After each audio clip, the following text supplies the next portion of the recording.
Alors, Benoît Mounger, tu es journaliste depuis une trentaine d'années, je crois. Qu'est-ce que ça veut dire être pupitreur Internet ou être responsable d'Internet?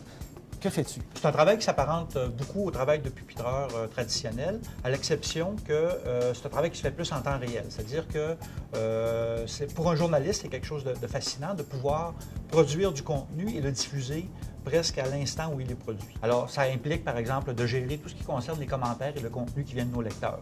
Relire les commentaires, les approuver, le cas échéant. Ça implique faire des mises à jour quotidiennes, c'est-à-dire dans l'après-midi ou au début de l'après-midi, faire des mises à jour de texte. Ça implique construire, par exemple, des galeries photos. Ça implique régler des problèmes techniques parfois. Ça implique répondre à des lecteurs qui cherchent un texte ou qui ont des questions sur le traitement qu'on en fait. Bref, c'est le travail d'organisation.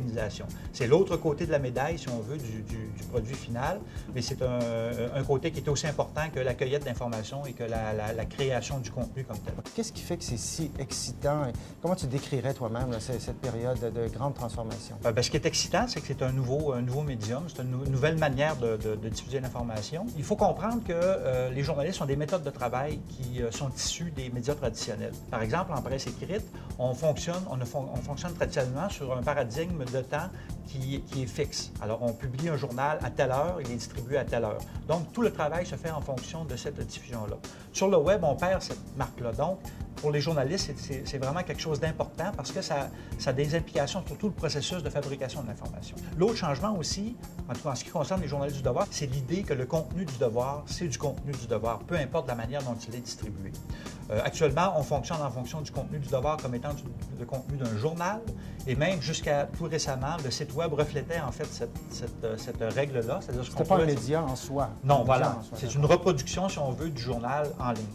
On a entrepris dernièrement un virage à ce niveau-là aussi pour faire du site du devoir un site d'information qui provient du devoir, mais un site d'information qui ne provient pas nécessairement du journal. Tranquillement, pas vite, on va faire de l'information qui va être diffusée sous différents supports et de différentes manières. Penses-tu qu'à la limite même, il va falloir transformer radicalement nos façons de faire pour davantage tenir compte de cette interaction entre le producteur d'information et le récepteur?